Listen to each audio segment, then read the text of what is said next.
Okay, let's unpack this. We all know the annual open enrollment drill at work, right? Staring at those forms, clicking through dozens of online options, and wondering, which health plan, dental, or vision coverage is actually right for you. It can feel like a chore, honestly. But what if I told you it's actually one of the biggest opportunities to boost your financial security each year? It's truly remarkable, yeah. How much value is just sitting there on the table, often at little or no cost, right within your employer benefits package?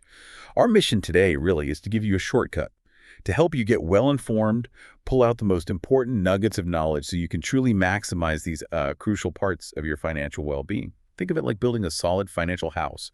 These benefits, they're the foundation, the protective layers. Exactly. And these aren't just, minor perks. They're a significant chunk, often overlooked, of your total compensation. Your employer is essentially putting money in on your behalf to save you from potentially enormous out-of-pocket costs and protect you from life's curveballs. And typically, yeah, you're getting these at a much lower group rate than if you tried to buy them yourself. And this annual review period, open enrollment as it's usually called, is your golden opportunity. Maybe the only one each year to review, switch, or sign up for new coverage. Paying attention now, really digging in, can make a monumental difference in your financial peace of mind for the whole year ahead. So, where do we even begin with this annual ritual? We know the basic steps, I guess, but let's quickly re-anchor on the core process. Then we can dive into some strategic thinking. Well, that leads us to a critical point, doesn't it? Are you just auto-renewing, clicking yes to whatever you had last year? Or are you actively engaging with what's on offer? We have this open enrollment checklist idea that sort of simplifies it to three key actions. First, consider. Look at your current benefits and, really importantly, your personal needs. Have things changed since last year? Maybe a new baby, a new health concern, perhaps even just a different budget. Second, compare. Look closely at the available plan options. How do they stack up against those updated needs? And finally, choose. Enroll within the deadline. Critically important. It's also the time, don't forget, to update life changes, like adding a new dependent. And maybe keep records of your choices, just for future reference. Don't underestimate the power of just a quick review, honestly. All right, let's zoom in then on the big players, starting with the very foundation of that financial house we mentioned, health insurance. This is where it really gets crucial to understand the nuances, right? Precisely. And before we even get into the specific plan types, HMO, PPO, all that, it's critical to remember this coverage is essentially a heavily subsidized part of your pay. Your employer is chipping in usually a significant portion of the premium. You're already getting a fantastic deal. So Yeah. don't leave that money on the table unless you have truly solid comparable coverage somewhere else. Okay. So when we're comparing, we often see these options, right? Like an HMO, a PPO, or maybe a high deductible health plan with an HSA. Can you quickly clarify the core differences? Because honestly, that part can get confusing for people. Absolutely. Let's try to break it down. Think of them this way. An HMO, health maintenance organization, it typically requires you to pick a primary care doctor. You need referrals for specialists. It's generally more structured, maybe has lower premiums often. A PPO, preferred provider organization, offers more flexibility. You usually don't need referrals. You can often go out of network, though, it might cost you more. Then you have the high deductible health plan, or HDHP. Lower monthly premiums, sure, but a higher deductible you have to meet first. But crucially, it often comes paired with an HSA, a health savings account. Okay, that makes the distinctions clearer, definitely. But you mentioned an HDHP with an HSA can be a really smart choice for healthy folks. What makes it smart beyond just the lower premiums, especially if someone is, say, generally healthy but maybe has a significant ongoing prescription, or they just started a family, anticipate more doctor visits? Does it still make sense then? Or would, like, a PPO offer better protection in that case? That's a fantastic question. Because the real insight here when choosing health plans isn't just about your current health status. It's about understanding your sort of worst case scenario budget and your long-term financial strategy. And HDHP with an HSA can be incredibly smart, yeah, because it combines those lower premiums with this really powerful triple tax advantage savings and investment account. The money you put into an HSA, it's pre-tax going in. It grows tax-free. And it's tax-free when you use it for qualified medical expenses. Plus, it rolls over year after year. It's portable. You take it with you if you change jobs. You can even invest it. Essentially, it's tax-free money for health expenses now and in the future. Wow. Okay, so it's almost like a retirement savings vehicle hidden inside a health plan. But what about that scenario I mentioned? Someone with, predictable ongoing costs. Right. For someone with regular, predictable medical needs, maybe that specific prescription, or new parents expecting lots of pediatrician visits, well, a PPO, or maybe even an HMO might offer more predictability. You get those copays, a clearer idea of upfront costs, even if the premiums are a bit higher, that higher deductible on the HDHP. It could be a real financial shock if you're not prepared for it, or if you have a bad year health-wise.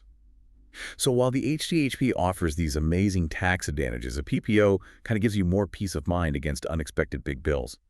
You're essentially buying predictability.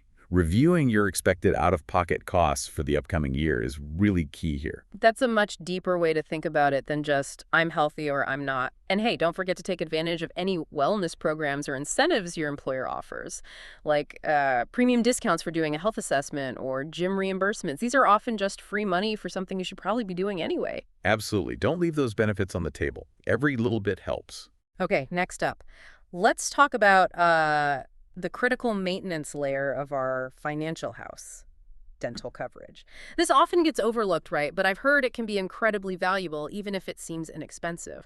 What are some of those key benefits? I think a lot of people think, oh, it's not worth it if I just get cleanings. Yeah, that's a really common misconception. The true insight, I think, with dental insurance is that it actively incentivizes preventive maintenance. It wants you to take care of small things. Most plans actually cover 100% of routine checkups and cleanings, usually twice a year. Think about it. Your plan wants to pay 100% for those cleanings and catch a tiny cavity that costs, say, $100 to fill now, rather than pay maybe 50% for a root canal and crown costing thousands down the road. It's about protecting your long-term health and your wallet for much bigger expenses later. That's a great way to put it. So it's not just about the dollars and cents today, it's the strategy. Exactly. And beyond prevention, these plans typically cover maybe around 80% of basic procedures like fillings or extractions, and about 50% of major work like crowns or root canals. Do keep an eye on the annual maximum benefit, though. That's the total dollar amount your dental plan will pay towards your care in a given year, often around $1,500, give or take. Anything above that, you'd typically pay out of pocket.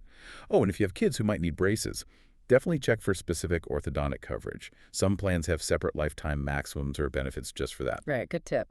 Okay, moving on to keeping an eye on things literally. Vision plans. These often seem like a pretty affordable add-on.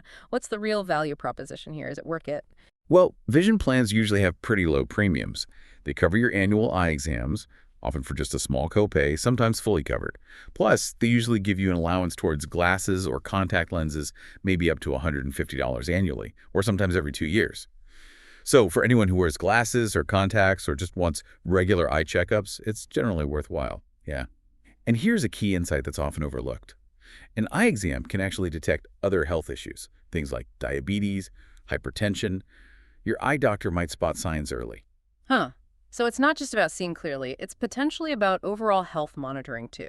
And if you have that eyewear allowance, use it. That sounds like a classic use it or lose it situation, right? If you've got $150 for glasses, get the new glasses before the benefit period runs out. Precisely. Don't let it expire. Mm-hmm. And also, check for discounts your plan might offer, maybe for a LASIK or even extra pairs of glasses. Okay. Now let's talk about the walls and roof of our financial house. Protecting your loved ones, protecting your ability to earn an income. First up, life insurance. Your employer might actually offer you a freebie here. That's right. Many employers provide basic life insurance completely free at no cost to you. It might be a death benefit equal to, say, 1 times your annual salary, or maybe a flat amount like $50,000. This is genuinely free coverage. So number 1, make sure you enroll. And number 2, critically important, fill out your beneficiary information. Update it. You really, really don't want an ex-spouse or maybe a deceased parent listed as your beneficiary if that's not who you intend to receive the money. It's such a common, heartbreaking pitfall. It can cause significant delays, legal issues, disputes for your loved ones at the worst possible time. Oh, yeah, that's a huge point. Okay, so free coverage, great. But that one-time salary, it might not be enough for most families, right? What are the options if you need more? You're absolutely right.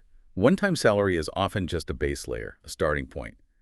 Many employers allow you to buy supplemental coverage, usually through convenient payroll deductions, often up to maybe 3, sometimes 5 times your salary. A major advantage here is that these group rates can be very competitive, especially if you're younger or maybe have some health conditions that might make getting individual insurance more expensive or difficult. Plus, usually for the smaller multiples of coverage, there are minimal or even no medical questions asked. It's easier to qualify for. That sounds great for boosting protection easily, but Are there downsides to relying solely on group life insurance? Like, what happens if I leave my job? You mentioned conversion options earlier. What does that mean exactly? That's a crucial consideration, yeah. Something to really think about. Group life insurance is typically tied to your employment. It usually ends when you leave the company. Now, conversion options often exist. This means you can sometimes convert your group policy into an individual policy without needing a new medical exam, which is good. But, and this is a big, but these converted individual policies are usually much more expensive than what you are paying through your employer's group rate. So while group life is a fantastic base, especially the free part and the cheap supplemental part, remember it's tied to your job. It might be wise to consider getting your own individual policy outside of work if you have significant long-term needs like a mortgage or young kids that won't disappear just because your job does. Oh, and also check for accidental death and dismemberment, AD&D, if it's offered. It's usually a very cheap add-on. It pays an extra benefit if you die or are seriously injured specifically in an accident. It's nice to have, but remember, it's not a substitute for comprehensive life insurance. It only covers accidents. Okay, that's clear. Now, for what I personally consider truly critical, maybe the most critical, disability insurance. We're talking about protecting your income, which is arguably your biggest financial asset during your working years, right? Why is this so vital? You said it. This is the coverage you sincerely hope you never, ever need. But if you do, it can literally prevent bankruptcy. Think about it this way. Most people insure their car, right? Their house, maybe even their phone these days. But your ability to earn an income, that engine that powers your entire financial life, that's often left completely uninsured. And without it, a long-term illness or serious injury could not only stop your earnings cold, but it could quickly wipe out your savings. It could even lead to financial ruin.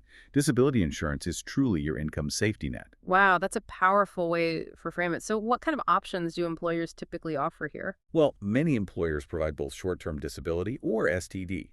That might cover, say, 60–70% of your salary for maybe 10–12 weeks. Think paternity leave or significant illness. And or long-term disability, LTD. That typically covers maybe 50–60% of your income if you're out sick or injured beyond that short-term period, potentially for years. If your employer pays for a base disability plan, take it. It's often free or very low cost. Frequently, companies will pay for a core plan, let's say 50% income replacement. And then they offer you an option to buy up to a higher level, maybe 60% or even 66% of your salary replacement. This buy-up usually costs a small additional premium deducted from your paycheck. And if offered, that buy-up is usually pretty inexpensive, right? And well worth it for that extra layer of protection. Even if you have to pay the entire premium yourself for the whole thing, group disability is often cheaper and, importantly, easier to qualify for than trying to get individual coverage on your own. Absolutely. And a crucial consideration stemming from this, related to the who pays part, is the tax implication. Listen closely here. If your employer pays the premium for your disability insurance, then any benefits you receive if you become disabled are generally considered taxable income. But if you pay the premium yourself, with post-tax dollars from your paycheck, then the benefits you receive are typically tax-free, which can make a big difference. Either way, aim for enough benefit to cover your essential needs after taxes might be taken out. Definitely confirm your enrollment during open enrollment, and strongly consider that buy-up option if it exists. It's usually a very good deal. Okay, so we've covered the big 5 core protections: health, dental, vision, life, disability, those critical layers of your financial house. But wait, there's more. Your employer might have even more stuff up their sleeve that you're potentially missing out on. Absolutely. While our main focus today is on those core insurance types, there are other really valuable sort of insurance-related benefits to look out for. Think about flexible spending accounts, FSAs, or health savings accounts, HSAs again. Right. Can you remind us of the key distinction there? Because both let you set aside pre-tax money, which is great, but they operate very differently, don't they? You're right. They often get confused. Okay, so both let you set aside pre-tax money for medical expenses or sometimes dependent care. That gives you an immediate discount, basically equal to your tax rate. Huge savings. But the key difference, an HSA, health savings account, is always linked to having a high deductible health plan. Remember that connection? And HSAs are amazing. The money is portable. You keep it if you leave. It can be invested. It rolls over forever, and it's yours to keep. Triple tax advantage. An FSA, flexible spending account, on the other hand, is generally use it or lose it by the end of the plan year, meaning any unused funds might be forfeited back to your employer. Though some plans do allow a small amount, maybe $500 or so, to carry over. So, bottom line, if you have an HDHP, Definitely try to max out that HSA if you can, especially if your employer contributes to it. That's literally free money plus a powerful long-term savings tool. With an FSA, you need to plan your contributions more carefully to avoid losing funds at year-end. Estimate your expenses. Got it. Okay, and sometimes employers also offer things like supplemental insurance, like accident insurance, critical illness, hospital indemnity plans. What's the deal with those? Yeah, these plans are a bit different. They pay you a fixed lump sum of cash directly if a specific covered event happens, like a serious accident, a diagnosis of a critical illness like cancer or a heart attack, or if you have a hospital stay. For example, if you have that high deductible health plan we talked about, maybe a supplemental accident policy could give you some peace of mind, especially if you or your kids play sports. It could provide cash to help you cover that high deductible if someone breaks an arm, for instance. They're not necessarily for everyone, but they can be a useful extra layer of protection for specific financial worries or gaps in your main coverage. And beyond those, there could be other perks too, right? Like employer-provided legal insurance, identity theft protection, maybe even pet insurance at group rates. Exactly. While maybe not core needs like health or disability, they can be nice extras, often at discounted group rates, if you happen to need those specific services. The takeaway here really is, Read the booklet. okay, Or attend those HR info sessions, right? You have to actually look to understand everything that's available. You don't know what you don't know. precisely. If we connect this all back to the bigger picture, the absolute key to maximizing all these diverse benefits is active engagement. During open enrollment, yes, but also anytime you experience a significant life change. So what does this all mean for you, the listener? It means don't just automatically re-enroll in the same choices year after year. Please don't. Your life changes, right? Your needs change. And the options available to you, the plans themselves, they might change too. Costs can go up, networks can shift. So make it a habit. Review your plans and your needs annually. And if you got married, had a child, adopted a child, make sure you add them to your plans within the allowed time frame. That's usually called a qualifying life event window, and it can be strict, like 30 or 60 days. Don't miss it. And please, please don't forget to keep your beneficiary designations up to date. On your life insurance, yes, but also on retirement plans, like your 401k. It's such a common pitfall when people forget an old beneficiary, like an ex-spouse you divorced years ago, or even a parent who's since passed away, might still be on file. That causes immense complications and heartache later. Yeah, that's a nightmare scenario nobody wants to leave their family dealing with. Also, leverage those employer contributions we talked about. If they match your HSA contributions, get that match. If they offer money for an FSA, take it if you have expenses. And those wellness incentives. If your employer offers, say, $300 off your premium for getting an annual physical or doing a health assessment, that's free money for something you should probably be doing for your health anyway. And remember, if you find any of this confusing, and let's be honest, it can be your HR department or your benefits provider is there to help. They have resources, guides, maybe even counselors. Use them. Ask questions. By being proactive, you can often squeeze out more value, often at little to no extra cost to you. It's so important to remember employer benefits are a fundamental part of your total compensation package. It is not just about your paycheck figure. A job with a slightly lower salary but really great health, life, and disability coverage might actually put you way ahead financially compared to a job with higher pay but lousy or no benefits. Once you factor in potential out-of-pocket costs and the huge financial risk of being uninsured or underinsured. Absolutely. And protecting yourself with insurance, thinking through these things, it's really a profound form of self-care and family care. It goes hand in hand with earning money. It's not just about investing and budgeting. Those are important too, of course, but it's also about protecting what you have, protecting those you love, ensuring the stability of your entire financial house, as we've been saying. Yeah, and as you move through different life stages, graduating, starting your first real job, maybe getting married, buying a home, having children, your insurance needs will constantly evolve. They're not static, so make it a habit. Review your coverage at least once a year during open enrollment and definitely after any major life change. Your 25-year-old single self had very different needs than your 45-year-old self with a family and a mortgage, right? It's often said, isn't it, that insurance is something you pay for hoping you never have to use it. And yeah, when things are going well, when you're healthy and everything's fine, it can feel like a burden, just another bill to pay. But when an illness strikes or an accident happens or some other unexpected disaster hits, that foresight, that planning you did, it can make all the difference in the world. The difference between a temporary setback and complete financial ruin. Insurance, really, at its core, it's about peace of mind, isn't it? It lets you sleep a little better at night, knowing that a significant setback won't completely upend your family's stability. It allows you or your family to focus on recovery and getting through it, not just on mounting bills and financial stress. So use this deep dive, use open enrollment as your prompt, assess your own protection plan. Where are you strong? Where might there be gaps? Yeah. If you realize there are gaps, maybe you don't have health insurance or you have way too little life insurance for your dependents' needs, or maybe you have no disability coverage protecting that vital income, make a concrete plan to address them. During your next open enrollment is the perfect time. And please don't hesitate to consult a reputable independent insurance agent or maybe a fee-only financial advisor for personalized guidance if you feel overwhelmed by the choices. Sometimes getting objective advice is worth it. By being informed, by being proactive, you can ensure that you and your loved ones are well protected against the inevitable unknowns of life.